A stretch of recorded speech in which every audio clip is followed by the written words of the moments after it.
From the blackest corners of your mind, they call, pulling you deep into shadow, twisting your senses, keeping you from sleep.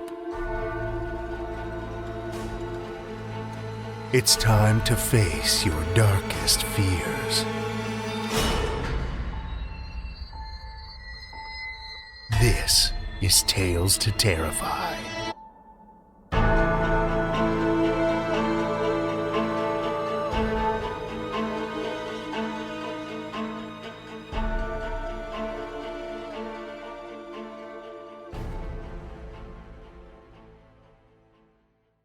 Good evening, children of the night, and welcome.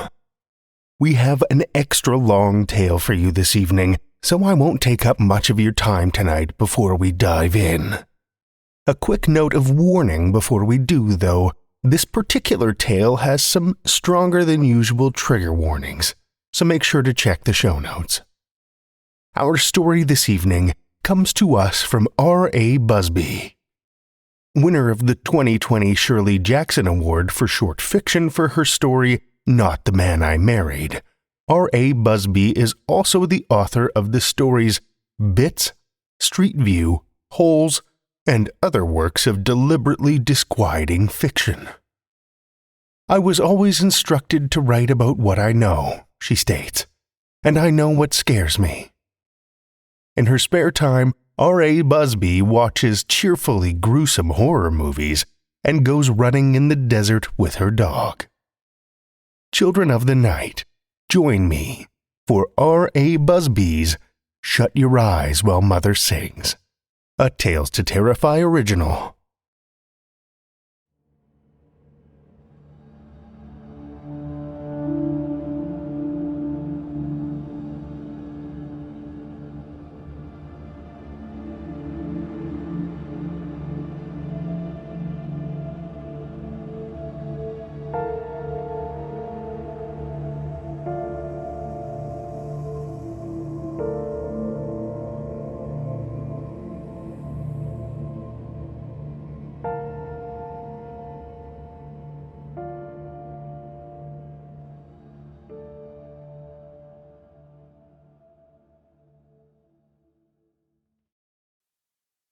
Do it.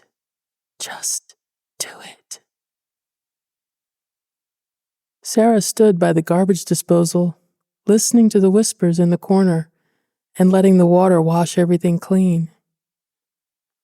When she was sure the house was empty, she'd come downstairs to find the sink awash in brown slop, the remains of Kevin's coffee and eggs, she supposed, a parting gift before leaving her for a late day at the firm.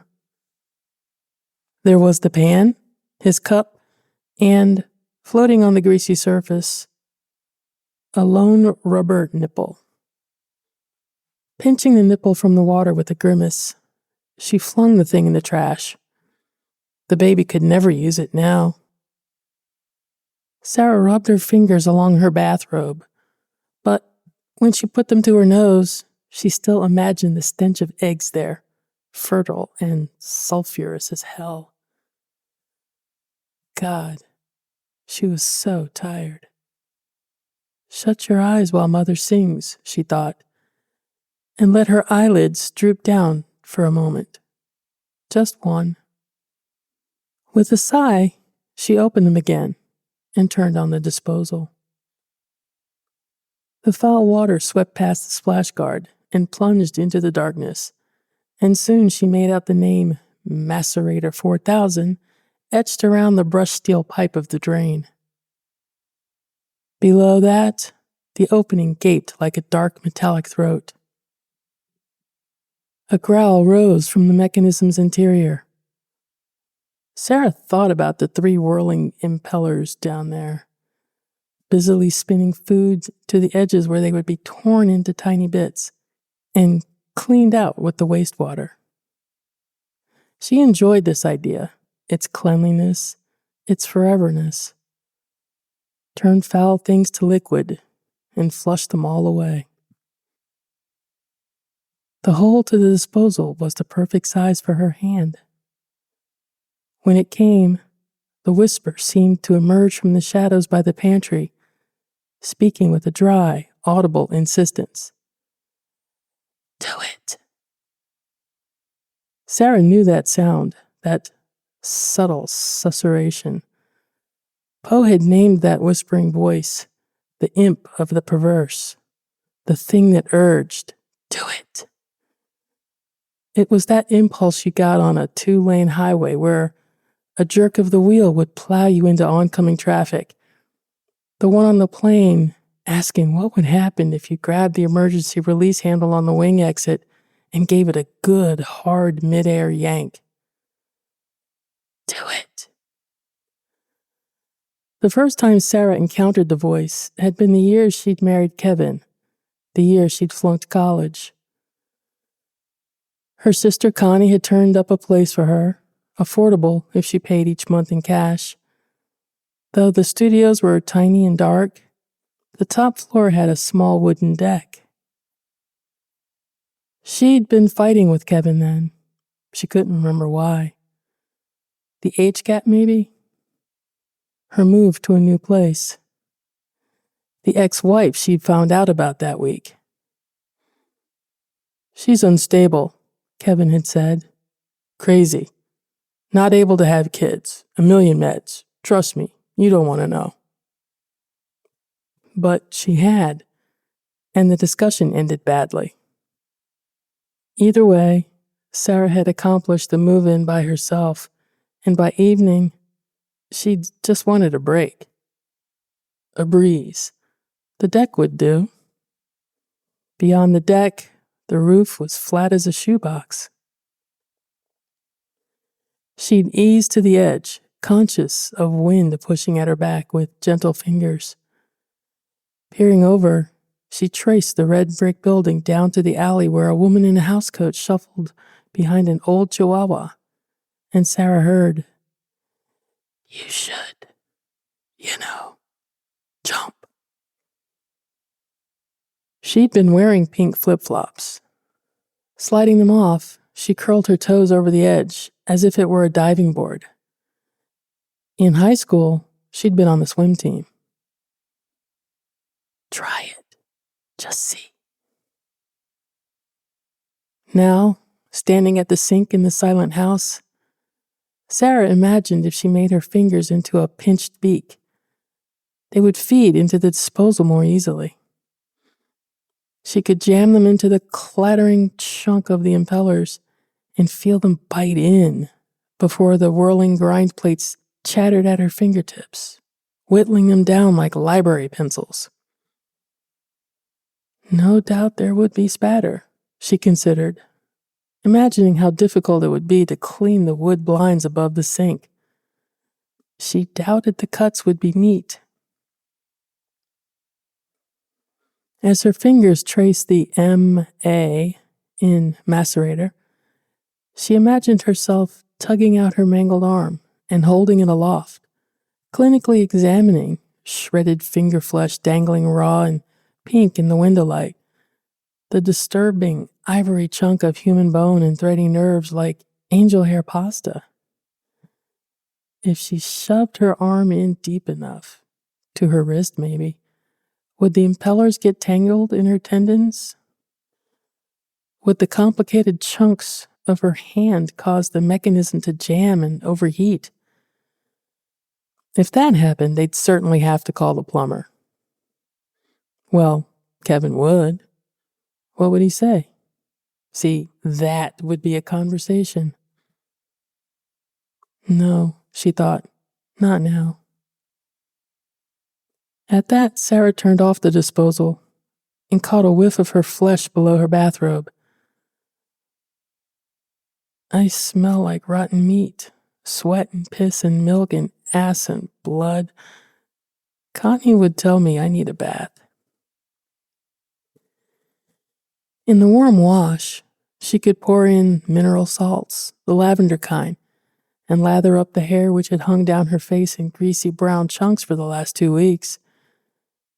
She remembered doing laps in the YMCA pool, letting herself merge with the water, floating free in suspended time an aqueous silence where she might find something resembling absolution, peace.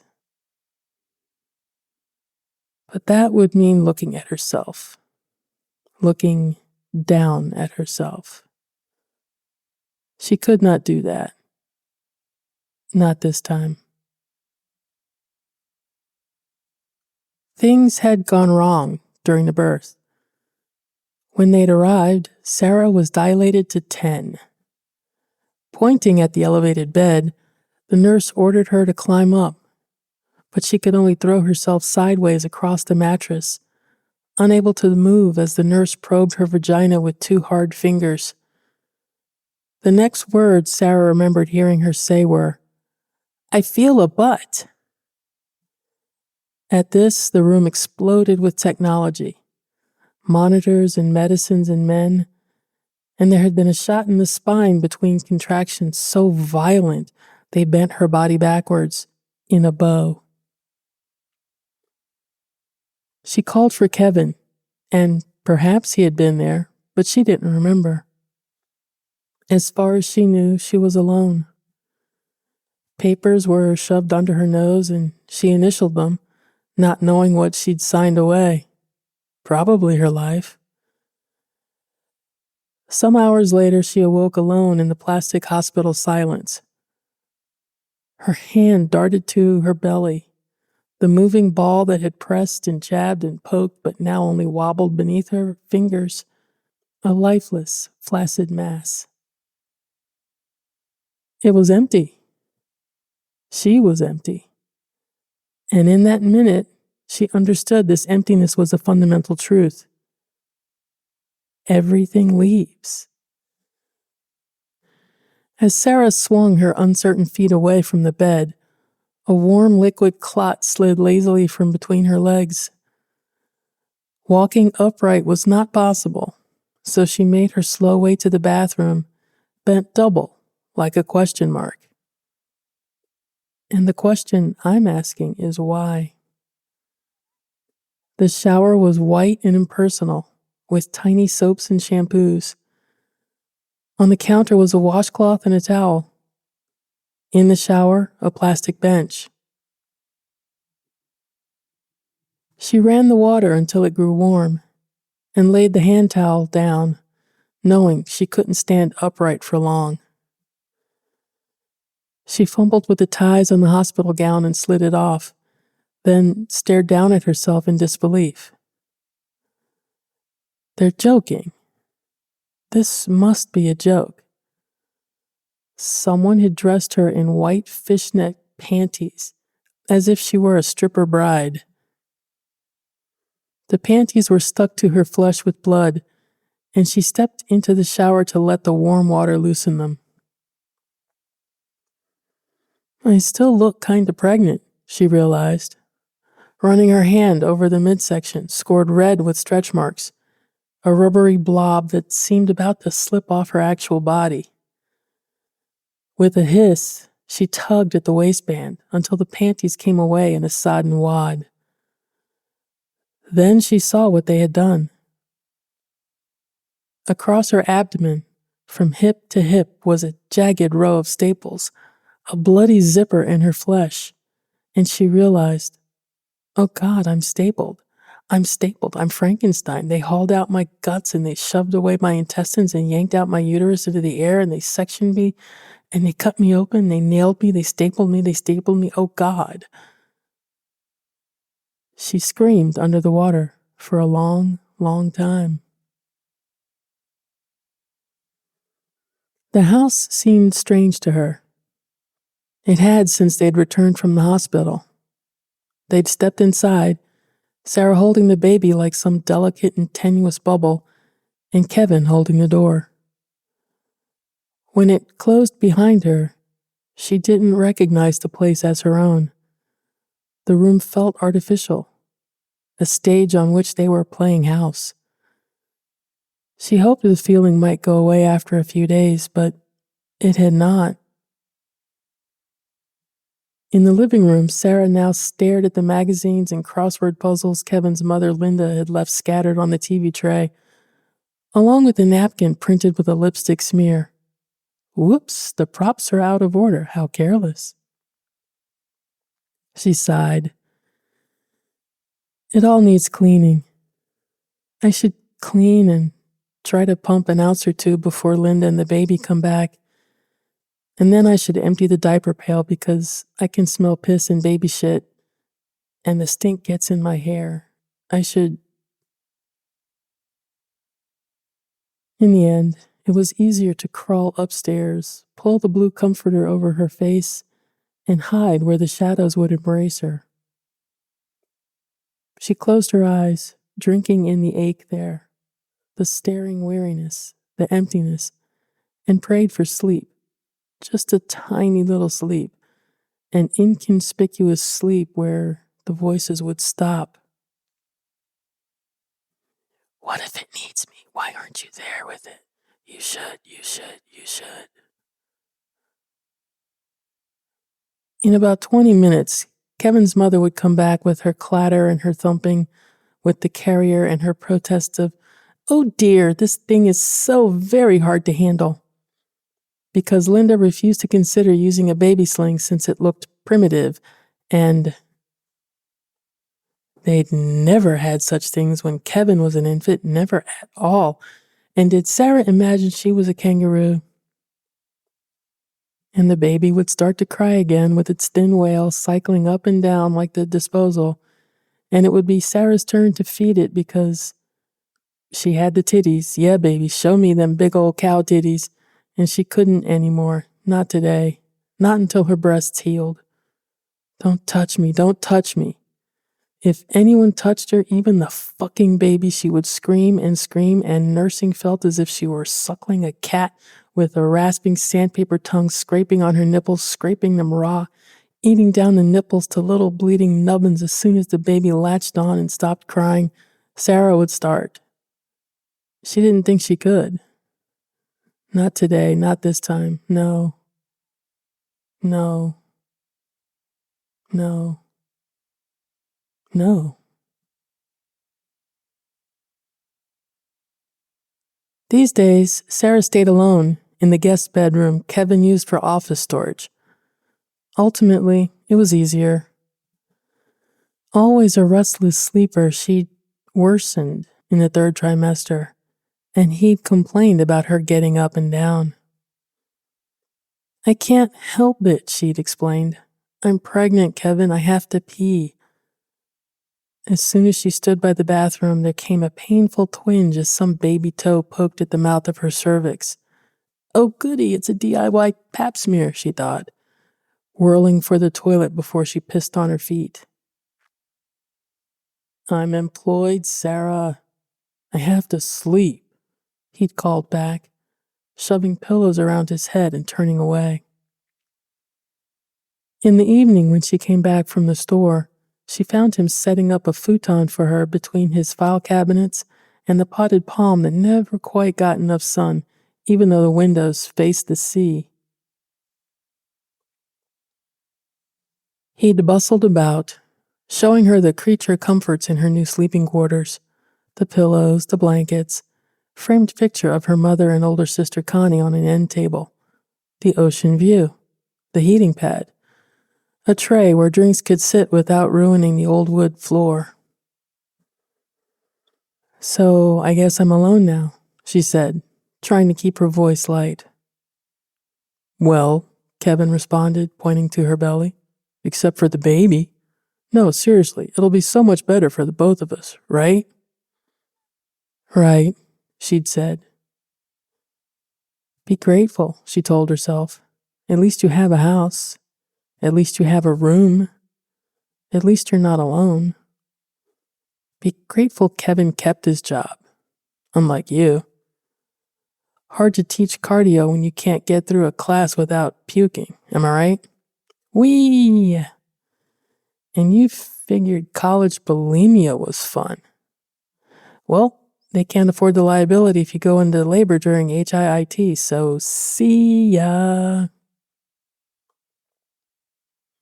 Well, at least Kevin had not put her in the nursery. It was an uncluttered, calm space with a white bureau, a fabric box for tiny newborn diapers, a white wicker tray for her wipes, and beside the window, she'd placed a crib with its snowy bumper and sheet. At the foot was a little pile of stuffed sheep, and at the head, a tinkling mobile. It was clean and new and bright and very pure. Smiling, she'd posted a picture for the Mommy Board's birth club online. The next day, she read the replies. Jesus, did she put a pillow and blankets in there? WTF. Crib death alert, dumb FTM. FTM, first time mom. Because I bet she doesn't even know what that means. Those crib slats look wider than 2 3/8 inches. Agree with the other poster. Wide slats equals bad. Babies getting their heads stuck equals really bad. She'd taken it all down. When Linda had arrived a day later, she'd bustled upstairs to the nursery and pursed her lips at the newly stripped crib. Well, she'd smiled stiffly, I'm sure you've been too busy to worry about doing anything in here. As Kevin made his way to the nursery, Linda raised her penciled eyebrows. And where can I sleep, dear? Ma, we figured you...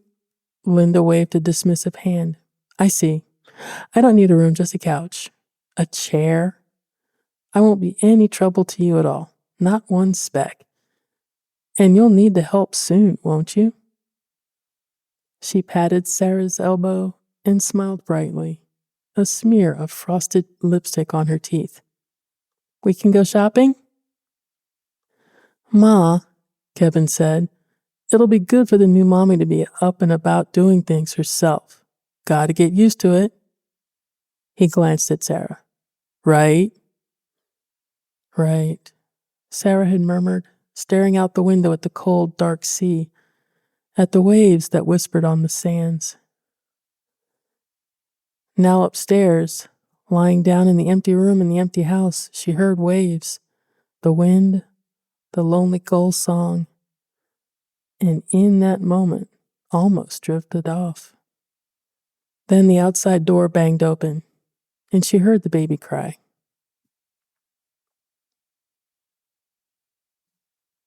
When Sarah came down, Linda had already turned on Jeopardy. Well, she exclaimed, glad you're awake, Sleeping Beauty. She lowered the volume and patted the couch for her to sit. We had such a good time. Linda peered over her half glasses at the baby, still in the infant carrier. We met people and a few doggies and the duckies at the fish pond, right? And you are simply the sweetest little baby ever. Her foot knocked the carrier a bit, and Sarah saw the baby juggle sideways. Frowning, she bent and fumbled under the blankets until she found what she had been looking for. In her hand lay the unfastened safety belt. From the shadows came stifled laughter, the teasing whisper voice over her shoulder. Say it, double dog dare you, say it. Sarah cleared her throat. Linda? Yes, darling. Linda turned the volume down. When you went to the park, you didn't... Sarah began again.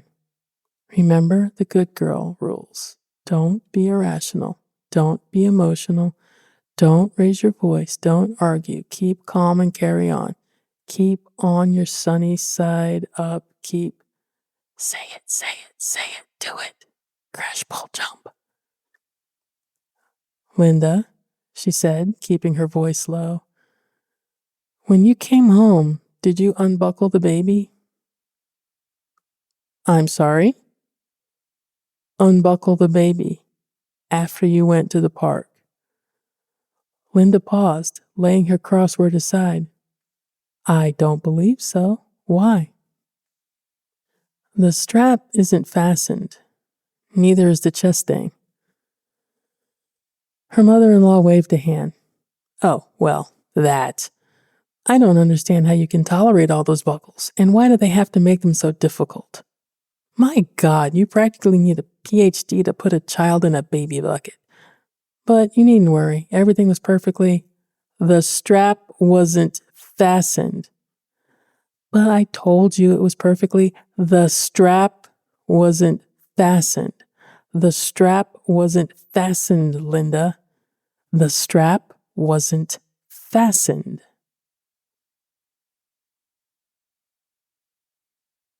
The discussion had not gone well. Upstairs, Sarah coiled herself around the baby, shoving a pillow beneath her aching head. Connie's picture smiled down at her from the end table, and with an abrupt ache bursting from her in sudden sobs, she wished her sister could be here. Connie with her ginger hair like fire, her warm skin, her solid arms, her laugh that shook the world to manageable size. Oh, but Kevin doesn't appreciate that, does he? No, he did not. He did not enjoy laughter unless he was the one laughing, and he did not appreciate being taken to manageable size. Bit by bit, he'd driven a wedge between them that hurt. I get it, Connie remarked that first year after the wedding. But I don't have to like it, Sarah. You just have to get to know him, she'd protested. Connie waited for her sister to finish. Then she said, Do you feel loved, Sarah? Sarah could not reply. For a moment she believed if she were to answer Connie's question, there would be nothing left for her but a blank white existence in which she floated alone in an Arctic sea. And now there was no Connie. Only the punctuated sounds from Linda complaining to Kevin, and beneath their voices, and somehow around their voices, Sarah heard the murmurs in the darkness saying, You can see it, can't you? Can't you? Oh, yes, she could see it. She'd been seeing nothing else from the moment she picked up the unfastened buckle. Linda would pick up the carrier by its handle, letting the weight dangle sideways as she fumbled for her purse. Meanwhile, the baby, swaddled like a human burrito with only a small head poking out, would be asleep. Then, on the porch, Linda would reach her thin hand for the railing and take her first rolling step down the stairs. The carrier would lean at a perilous angle, and the baby would tip out. Just like that. His body would flip and rotate, a tiny gymnast on the bars. The heavy head swinging down and out, the skull would hit the concrete step, then bounce down the 2 stairs below, each time leaving an abrupt red blood splat, like a burst water balloon. And then it would be dead. The image played over and over in the empty darkness. It played with her eyes shut. It played with them open. It played after Kevin came upstairs to tell her how embarrassed he was by her behavior. Embarrassed for himself, for her, for them both. Sarah said nothing. Finally, he sighed. Look, I understand this whole thing was unexpected, right? But ultimately, this was our decision, right?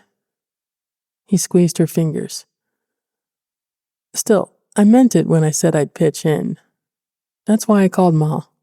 And yes, she can be a pain, but you've gotten your way. She'll be leaving early, and in the meantime, she's trying to help you. Your own mother would have wanted it, don't you think? Sarah stared at the pictures Kevin had put on the end table, forcing herself not to cry when she came to Connie's photo. For a long time, she'd let her eyes run over the picture beside it, the woman in the hospital bed with black hair falling in a shadow over the infant held in her arms. That's me she's holding there, she thought. She looks tired too. At last she said, I don't know what my mother would have wanted. I didn't get a chance to know her. Hey, Kevin lifted her chin. I'm going to take you to Dr. Wiseman for your post-whatever checkup. How about that? Have him answer your questions, give the old once-over, take out those ugly old staples. I don't really, she sighed. Okay. And until Linda leaves, I'm sure you'll be glad to have a little mommy help, right? He waited. Right. So you'll apologize. His voice came to her as if through glass. And before her eyes, the same thing over and over. Tip, flip, drop, bounce, splat.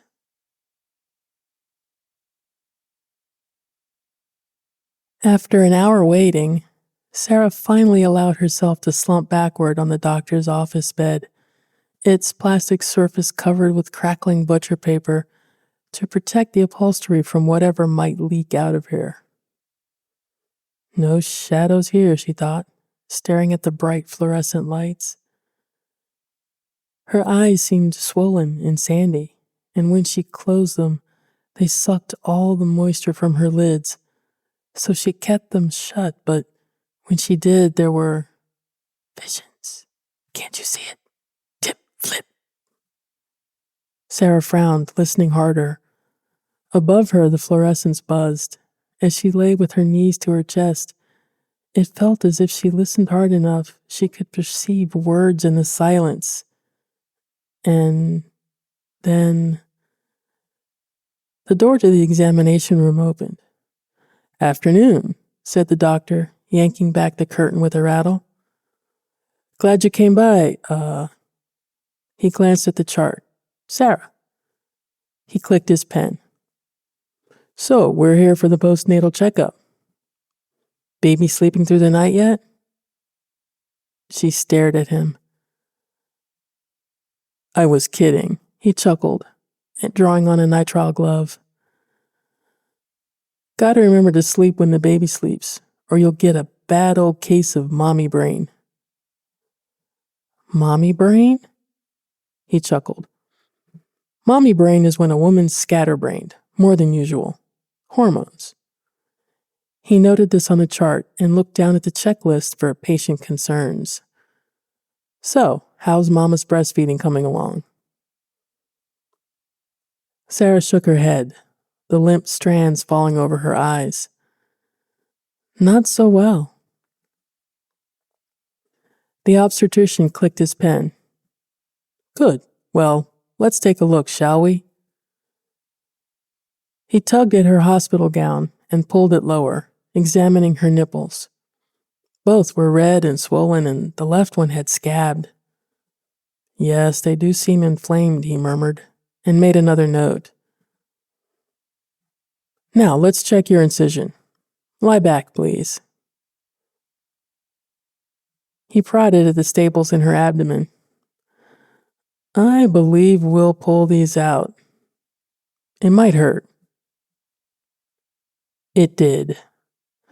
Fully awake now, Sarah stared up at the acoustic tile and bit her lips each time he wrenched a staple out and dropped it on the tray with a tiny metallic dink. Well, that's that, he said. She peered down herself, over the unreconciled flesh that hung around her waist. The incision was uneven, and on the left, a bit of skin pooched out above the bright red scar like a pouting lip. Will that go away? She pointed to the pooch. What? That? Oh yeah, sure. He nodded absently. And don't you worry. Everything else down there is just fine. He pointed at her vagina with his clamp. Good thing about a C-section is that there's no need for a hubby stitch. Sorry? Above his mask, the doctor winked at her. Hubby stitch. Extra tuck down below to tighten things for daddy. Real good after a tear or an episiostomy. He sighed. Now with all the sections, we don't do those as much anymore. With this, he stripped off his gloves, washing his hand in the little steel sink. So, any questions? Even in this shadowless room, she perceived a low laugh from behind her and the whispers. Cut those cunts. Sew them up with a little nip and a tuck, just the way you want. Give a bitch the hubby stitch. Tight V for teeny D. Say it, say it, say it. Sarah shook her head. All righty, the doctor said, then turned and left the room. Linda departed for the airport, lips pinched in a tight goodbye to Sarah, who watched expressionlessly as her mother-in-law descended the stairs. Tip, flip. With Linda gone, Kevin took a day or two off, but that was all he could spare. Sorry, team's presenting next week, so... He shrugged. Well, at least I'll be here to babysit. I could take the kiddo to the supermarket while you take a little nappy. That'd be good, right? Right, she'd said, knowing there would be no such thing. Upstairs and alone. Now sleep while the baby sleeps or you'll get a bad case of mommy brain.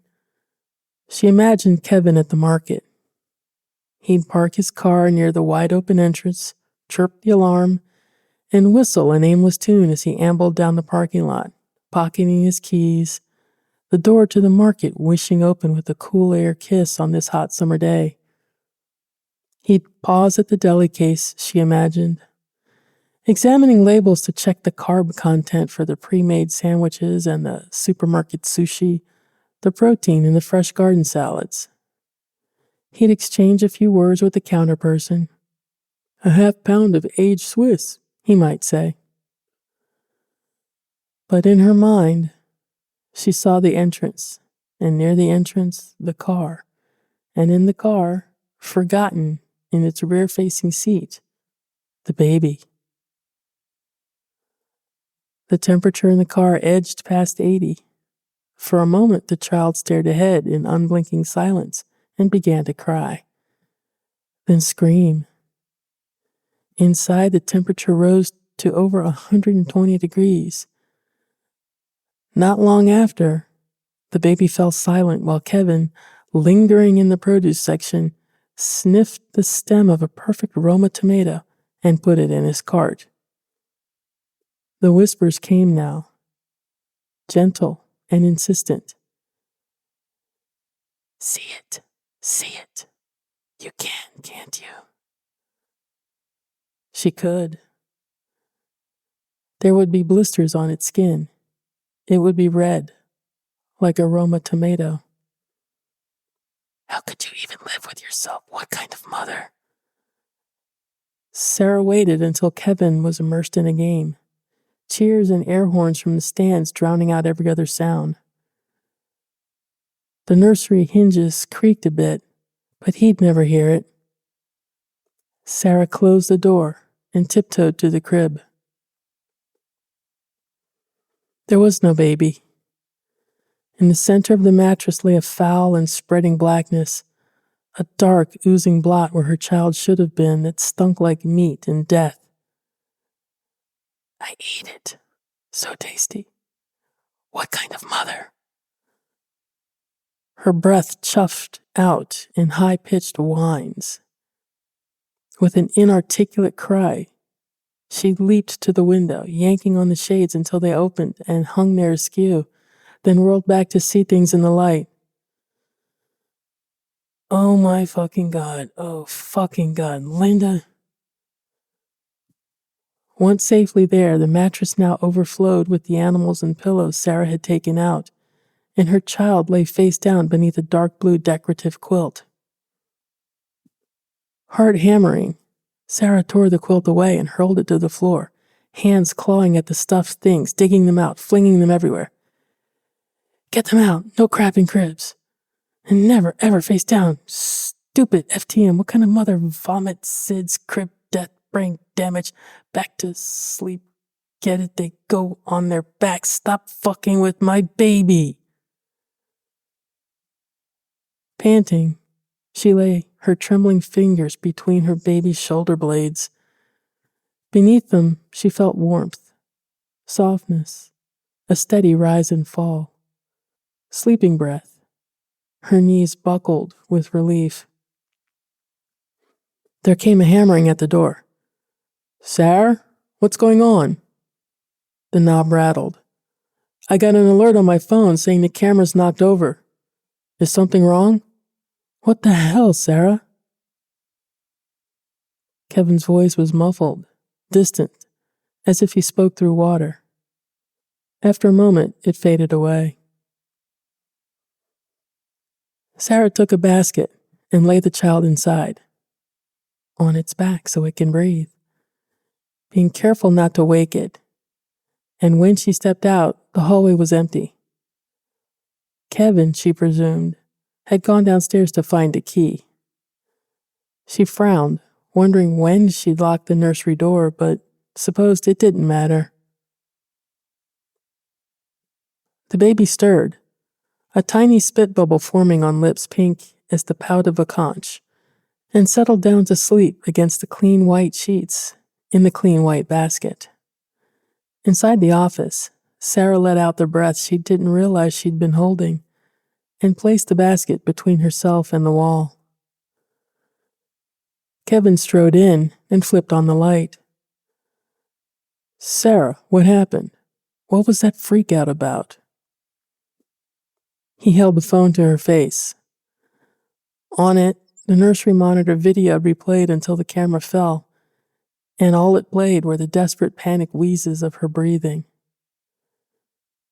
"I don't know." Kevin snapped his fingers. "Sit up." "No." For a moment, he was silent. "What the hell is wrong with you?" He waited for her to respond, and when she didn't, he forged on. "Really, ever since you got back from the hospital, He broke off. "I don't know what to do with you, Sarah. I just don't. I'm at a loss here moving forward." She gripped the blanket. "Moving forward?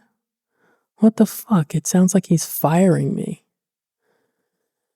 Again, she saw that black expanse, that winter sea, and forced herself to speak. Each word felt as if it weighed a ton on her tongue and took a physical wrench to move them from her mouth. "I'm sorry," she said at last. "I'm sorry, Kevin. I've been difficult. I realize it's been hard on you." "It has been hard," he said. "You have been difficult. I mean, I've been patient and helpful here, but we need you to move on." He'd gotten up, his hand on the knob, and after a moment he opened it. "What the hell is wrong with you?" he asked again. She found if she didn't answer him, he would go away. He was good at doing that. It was dark, and as Sarah's eyes winked and blinked and nodded, they fell on her mother's hospital picture, weary shoulders drooping as she held a bundled baby at her breast. Small Sarah, her final girl. It looked as if her mother's hair had grown longer. Had she imagined it was only dropping near the baby's face before? Now it almost coiled around the baby itself, wrapping it up like a tiny larva in a living cocoon. As she watched, the tenebrous strands seemed to gather force, become darker and thicker near the edges of the photograph, and flow outward from the frame, sliding down the table in a boneless swirl. They moved like undersea algae, slowly, inexorably drifting near her feet. Sarah blinked, eyes raw and red, and understood the black hair was not black at all. No, but shone in countless colors without name. It encircled her, wrapped her and the child together. As it coiled around them both, she heard the shadow whisper softly as a lullaby. You are not alone.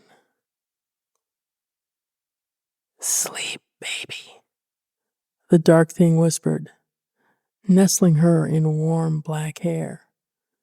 Sleep, baby, sleep. It was like floating in water, like being held up by the sea. Sleep, baby, sleep, down where the woodbines creep. Just shut your eyes while mother sings, and you shall see the beautiful things that rock in the misty sea. For the first time in forever, Sarah slept.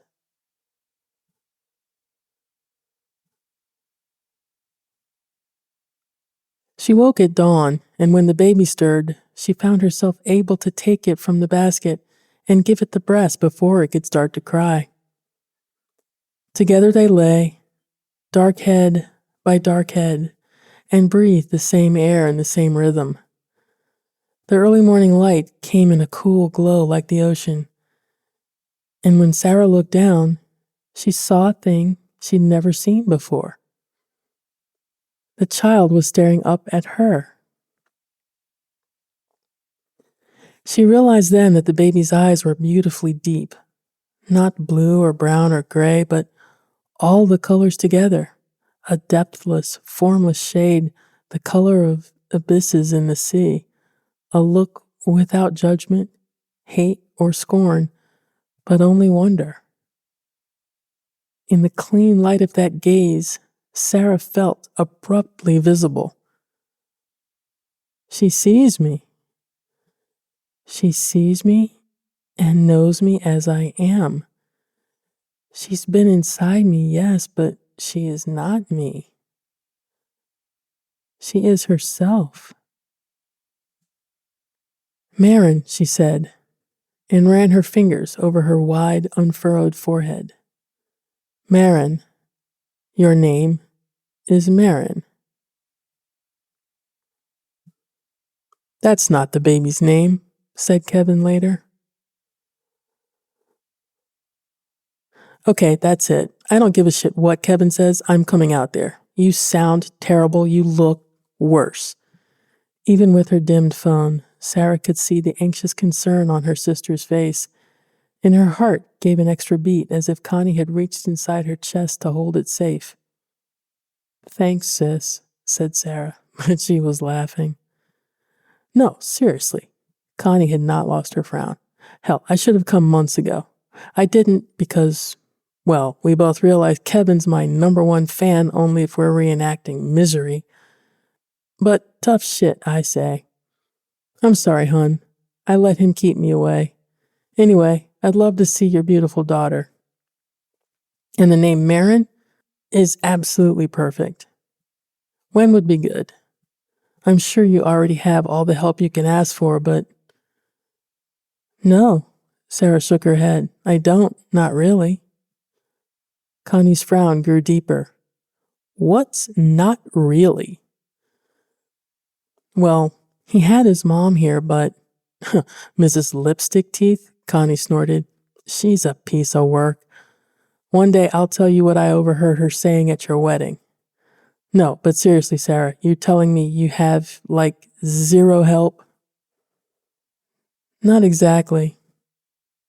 It was getting very dark inside the room. Since the fight, Kevin had spoken to her only in passing. He was punishing her, she understood. Punishing her with silence, with his closed, cold door, knowing she would eventually break. Cry. Apologize. As she always did. Anything, you understand. Anything not to be alone. She tried again.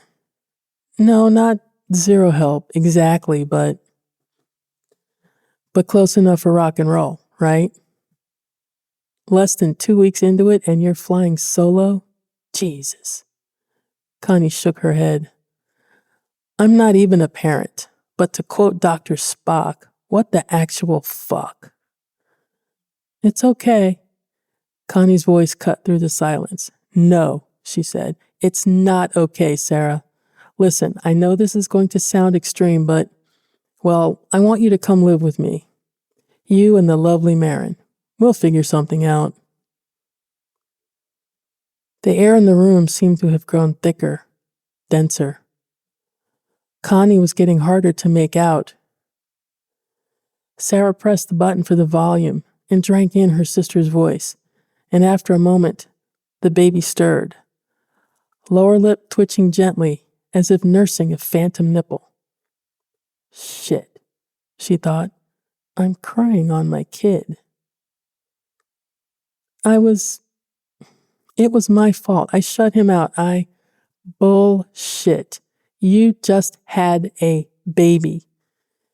You're not going to be yourself for the next year, sweetheart, especially not considering Mom's medical history, as I'm sure you already knew." Her sister's image flickered. "Already know what?" asked Sarah, tapping the glass. "What, Connie?" The picture dimmed, and Connie's lips moved soundlessly before the screen went black. Frowning, Sarah pushed at the power button, held it down, and plugged it in, but the phone did not respond. It was a dead thing lying on the floor.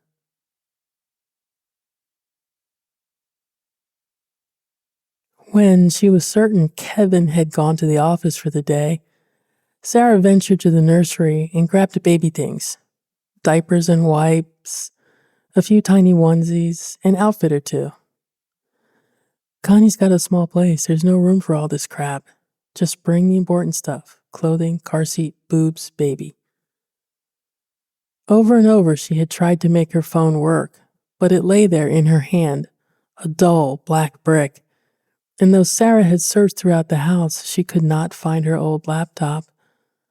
When she'd brought it up with Kevin, he'd poked at the screen for a while and responded stiffly that he didn't see what the problem was. "It's okay," she thought. "Connie will be here. Connie called. She called. She'll come in a day or two, possibly today. Maybe she's been trying to call me and can't." So she waited. It was all right to wait.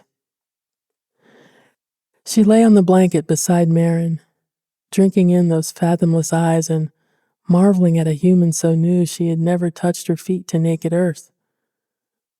Sarah's hands gently smoothed the twisting black hair on her forehead, the red stork bite on her shoulder. And when the baby cried, she held her in her arms and sang as she gave her the breast, and after a while she would soothe again to sleep. And in the evening, her mother came. She stole in like a shadow at the hour between sun and starlight, when everything seemed calm, and Sarah was almost asleep beside her child. Then the tendrils of hair would spin out from her portrait and curl around them both, and there they would nestle, all three coiled in that dark web as the world slowed down and faded into night. She could wait. Mother was here. "I will show you," she said, the fall of her hair weaving over Sarah's face.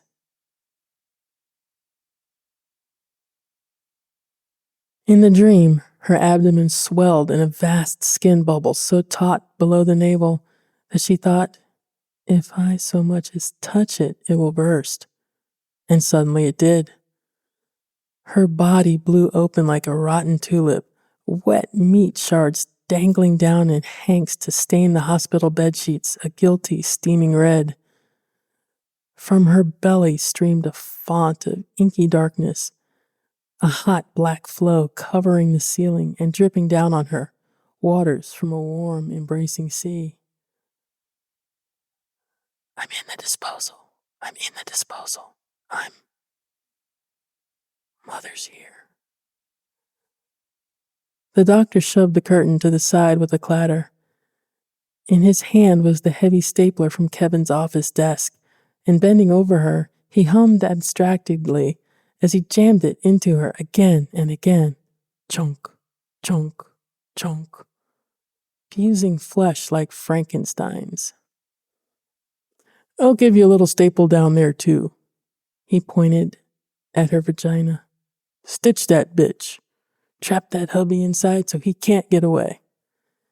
He winked at her. That's why they call it a snatch, after all. You realize Kevin's on his way out the door, Sarah, right? Right, she said. He's not working late, not really. Hell, that was probably the same thing he told his ex-wife. You remember that. She sighed, feeling him jam the stapler into her perineum and press down hard. Thunk. Yeah, I suppose I did. The tears trickled down her cheeks. I deserve this. I made my bed and now you're lying in it. Right, she said. The doctor frowned, then reached into his pocket. Seems you have a call. Sarah looked up and saw he was holding a black phone before her face. On the screen, Connie appeared, her image flickering in and out. As she spoke, her voice seemed to emerge from a wild static, the sound of snow or rushing waters like the sea. Connie? I have to talk fast, Sarah, before she... Sarah, Coming to you soon. Please. The picture flickered, as if Connie's face floated beneath green waves. In the last moment before the screen faded to black, her sister held out a hand, as if to reach through and touch her. She's being drowned out, she thought. She's being drowned. You don't need her, Sarah, came a gentle voice. Puzzled, she looked up. Over the surgical mask, she spotted a woman's face. Her mother's eyes. Her mother smiling down. Listen to me, only me. I don't understand. Do it. She frowned. What do you mean? Her mother smiled. Do it. When I did it, I simply floated away. It didn't hurt. Not at all. And in the long run, it was much better for everyone. So much. Sarah shook her head, watching the blood leak from between the staples. Turning her head, she saw she laid on a cold metal tray with channels on either side. Her blood oozed there, flowed past her shoulders and drained away. What did you do? She asked. I took a bath, her mother answered, but now she looked like Kevin. You need to take a bath, Sarah. Take the baby with you. Because really, what the fuck is wrong with you? Your crotch reeks and your butt looks like you just crapped grapes. Besides, you don't even know your baby's real name. Yes, I do, she told him, but she couldn't remember. Good, the doctor replied, patting her on the head. You can see the beautiful things that rock in the misty sea. You know, now that you're empty. And from behind him, there came the husky voice. Do it. Just shut your eyes. Rock in the misty sea. We can be together. Never alone. All of us. She found herself lying in the bath. Down the hall, the baby was crying. Pushing the tangled hair clumps that clung to her cheeks like seaweed, she shook her head and listened. The baby's cries cycled up and up, thin wails that rose but never seemed to stop. She stepped from the water, trying to avoid her reflection in the bathroom mirror with its blobs and folds and scars, and wrapped herself in a towel. The door was locked.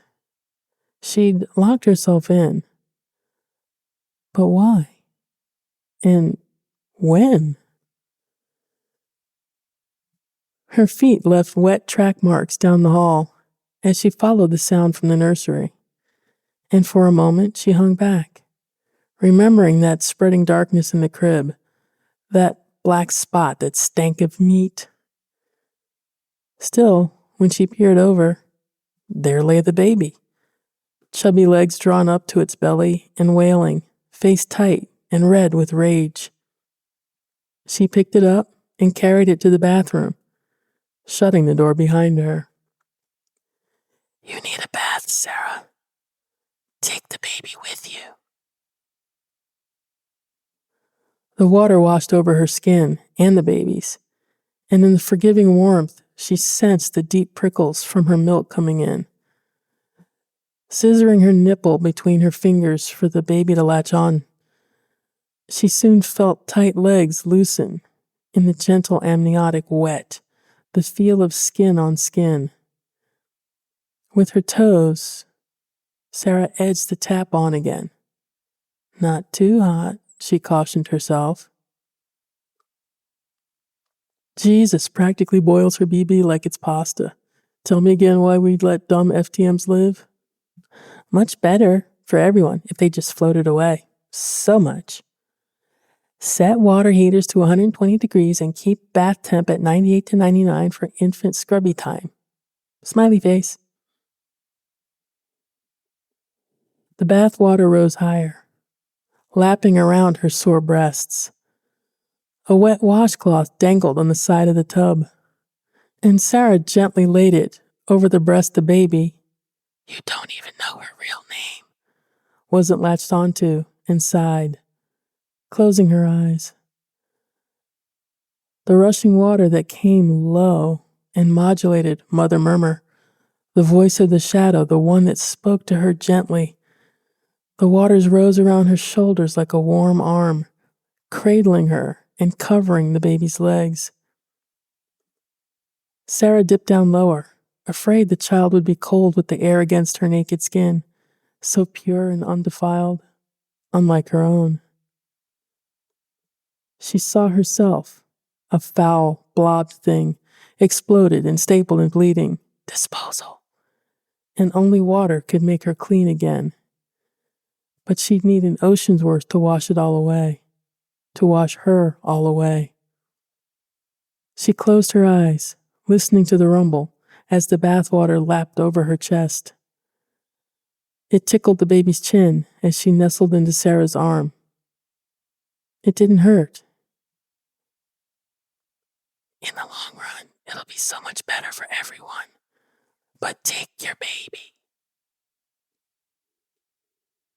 Sarah bolted upright, skin streaming. Her arms were empty, cold. The bathtub had grown so cold. She'd been listening to the voice in the water, the voice that murmured and caressed. But now, she thought, God, oh God, what was it telling me to do? My God, where's the baby? Where is she? Where is Marin?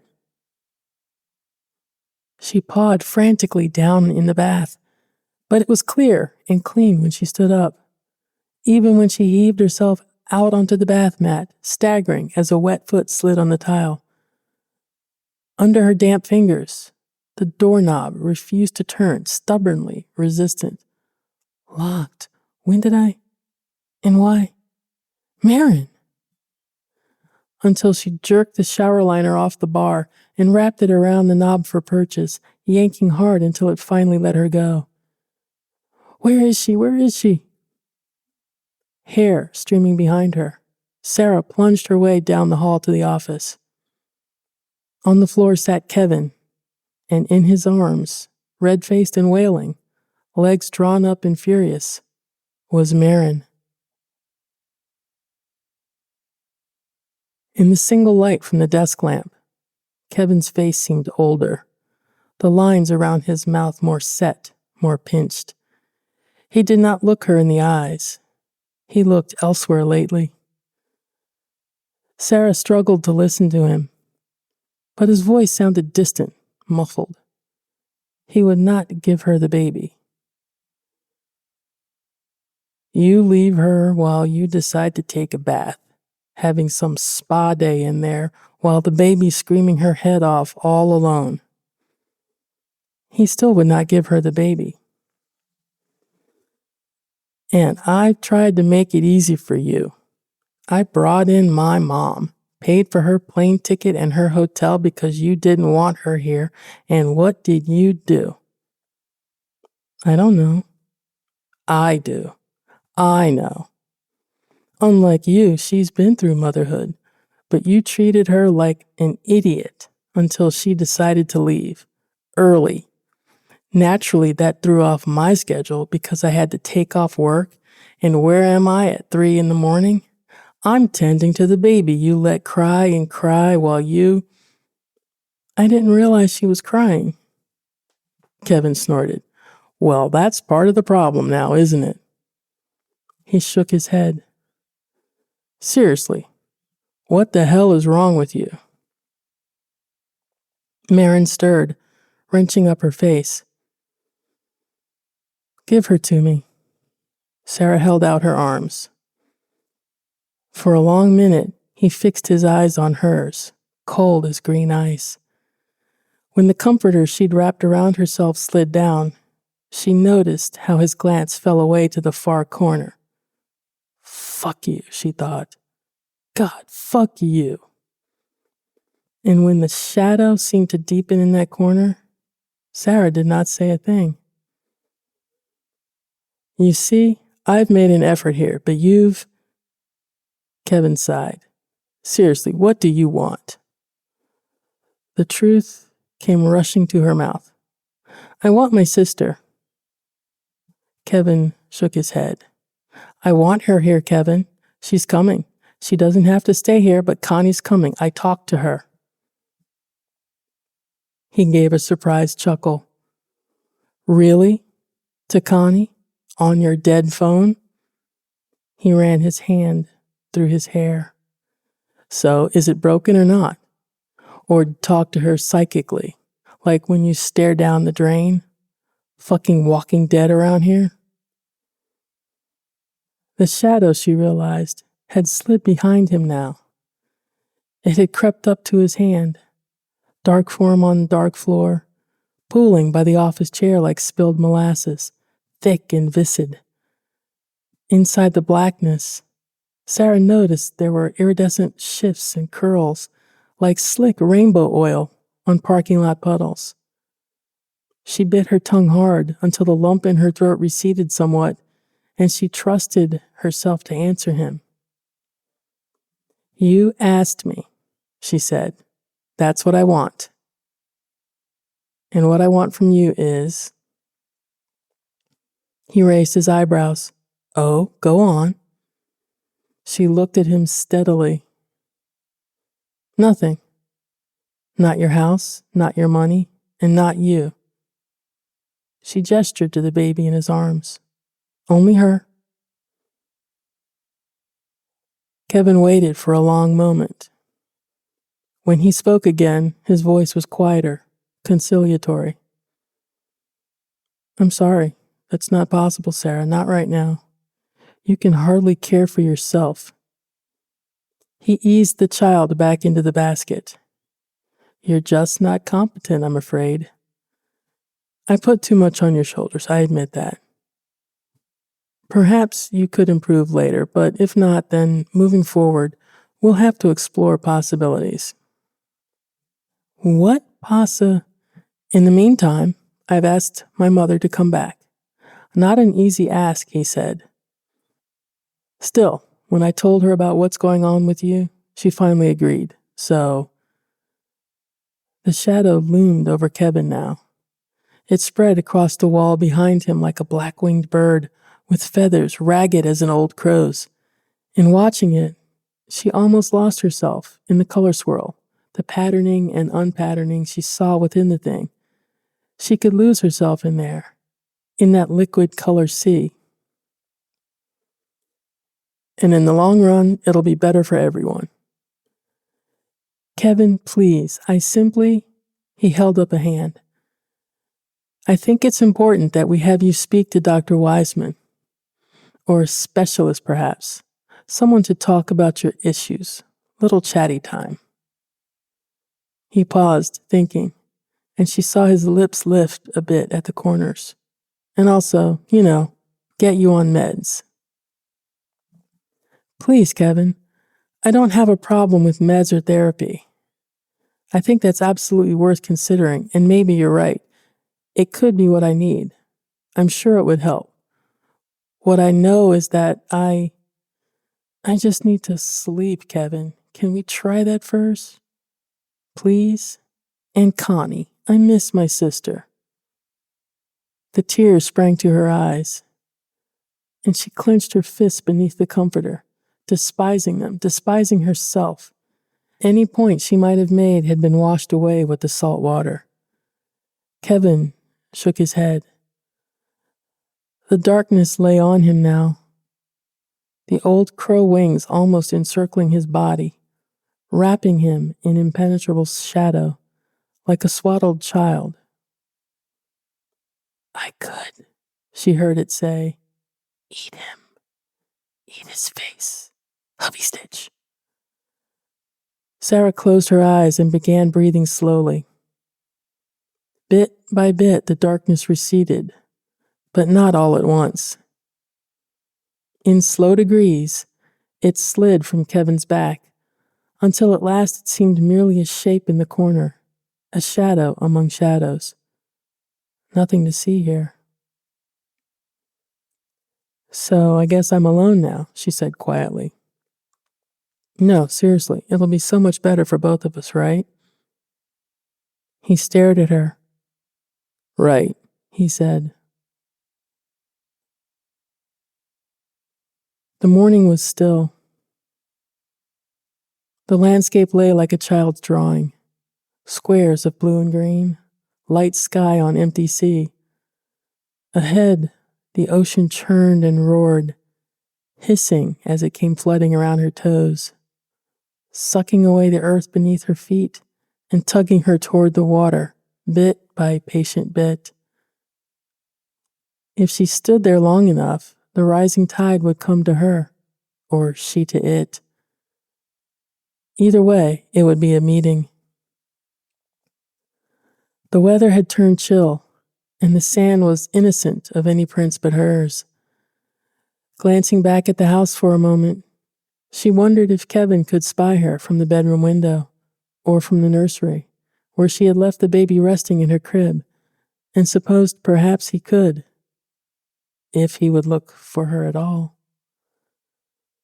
The beach was empty. The sea was empty. She was empty. The ocean pulled her feet again, eating at the land in little licks.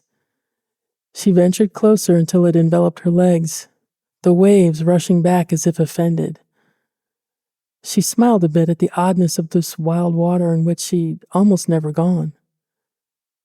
If she listened carefully, she could hear her name hissed out as the waves receded from the sand. It came to her waist now. Taking a breath, she dived below and swam for the first time in forever. For a long while, she simply gloried in the free movement. In this water world, it did not seem to matter that she was dirty, that her hair was unwashed, that she was scarred and torn and sore. Absolution. Purity. All is forgiven, washed away, clean. The waves bore her up, cradled her, and held her, and it seemed no longer cold. On the horizon, the sun rose in a ball red as Connie's hair.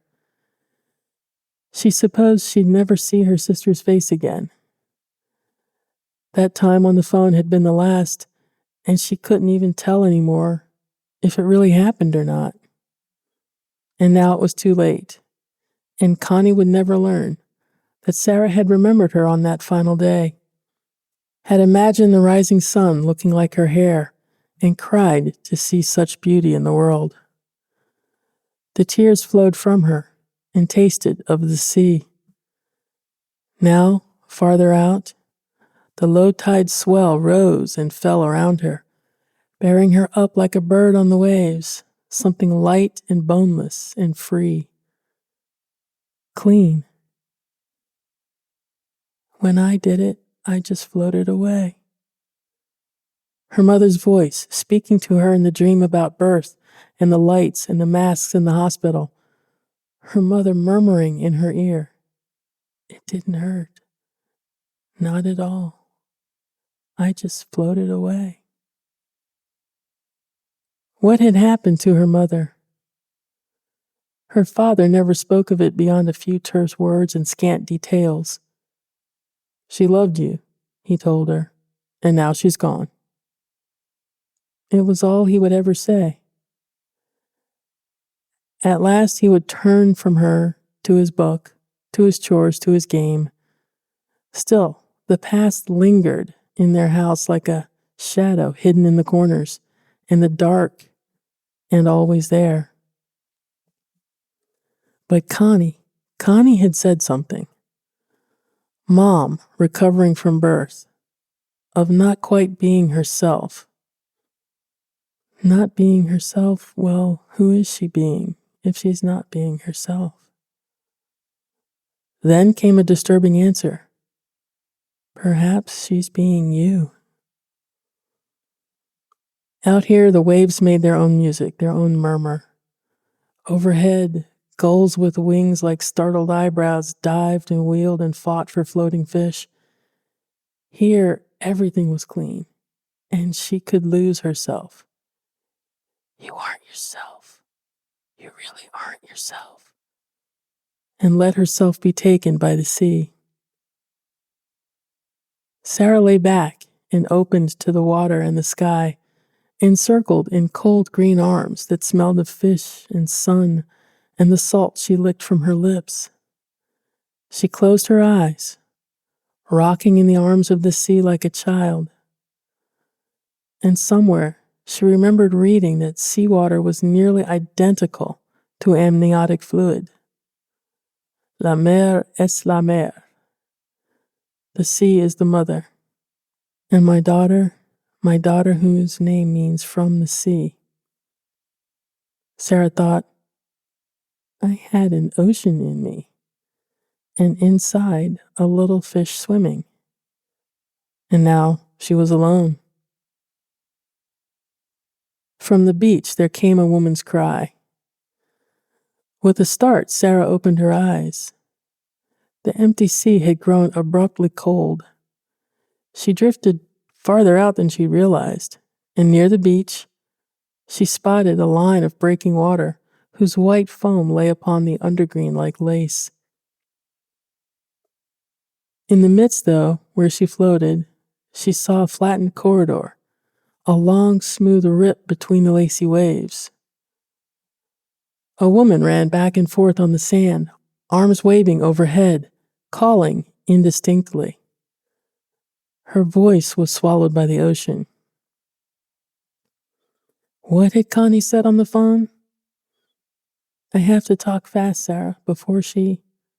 And then she'd be cut off. Before she what? Oh God, before she what? Why, before she was drowned out? Before she was drowned.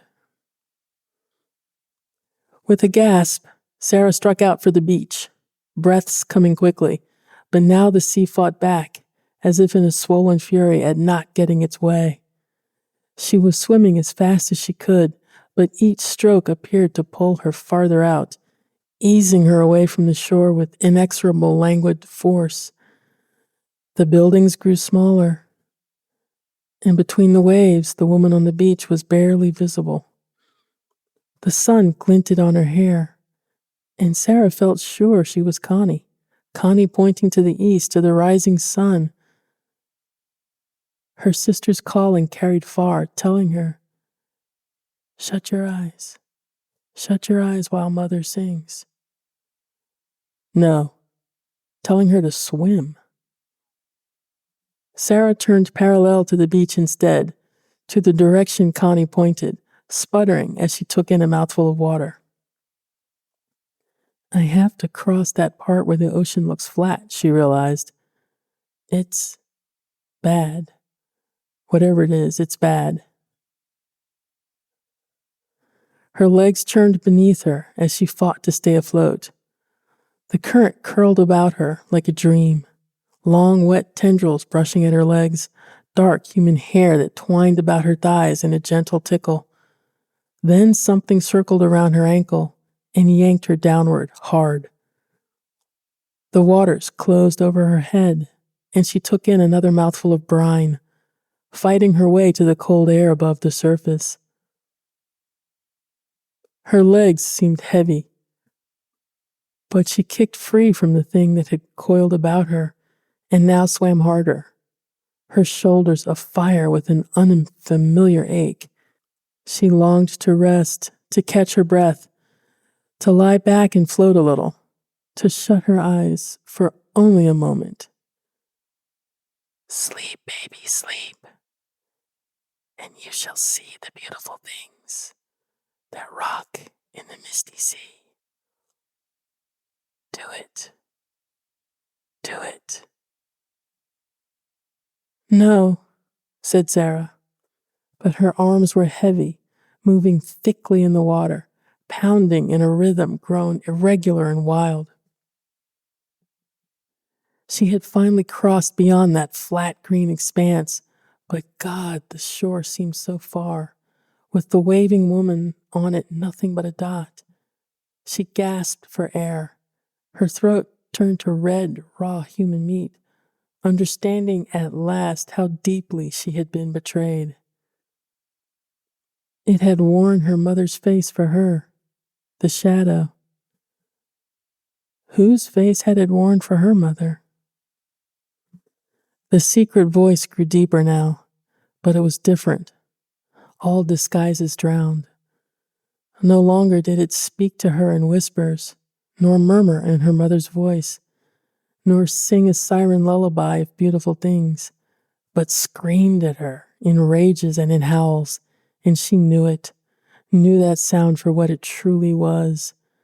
She was hearing the true voice of the imp, and Sarah understood now what it always said, had always been saying each and every time.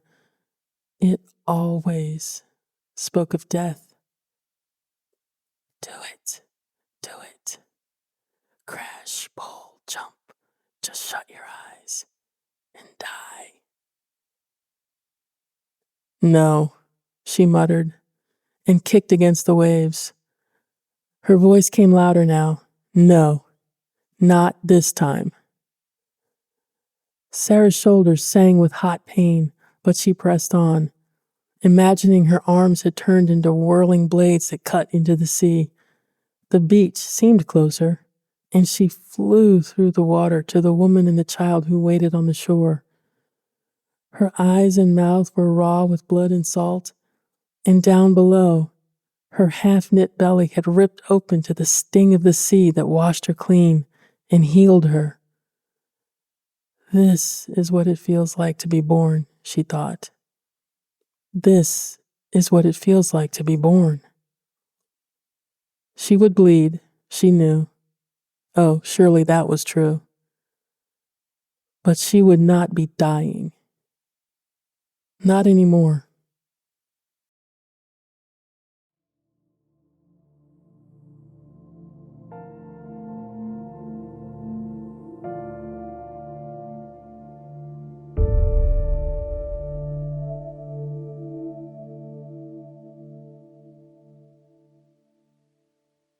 That was R.A. Busby's Shut Your Eyes While Mother Sings, as read by Summer Brooks. Summer Brooks is a bit of a television addict and enjoys putting her sci-fi media geek skills to good use in interviewing guests. She has been a co-host for Slice of Sci-Fi from 2005 to 2009, the co-host for the Babylon podcast from 2006 to 2012, and host of Kick-Ass Mystic Ninjas, before returning to Slice of Sci-Fi full-time as host and producer in August of 2014. She's an avid reader and writer of sci-fi, fantasy, and thrillers, with a handful of publishing credits to her name. Next on her agenda, writing an urban fantasy tale and a B-movie monster extravaganza. Currently, Summer designs and maintains websites for clients, in addition to having fun with the Slice of Sci-Fi websites, and also does voiceover and narrations for Tales to Terrify, Starship Sofa, and Escape Pod, among others. Thank you, Summer.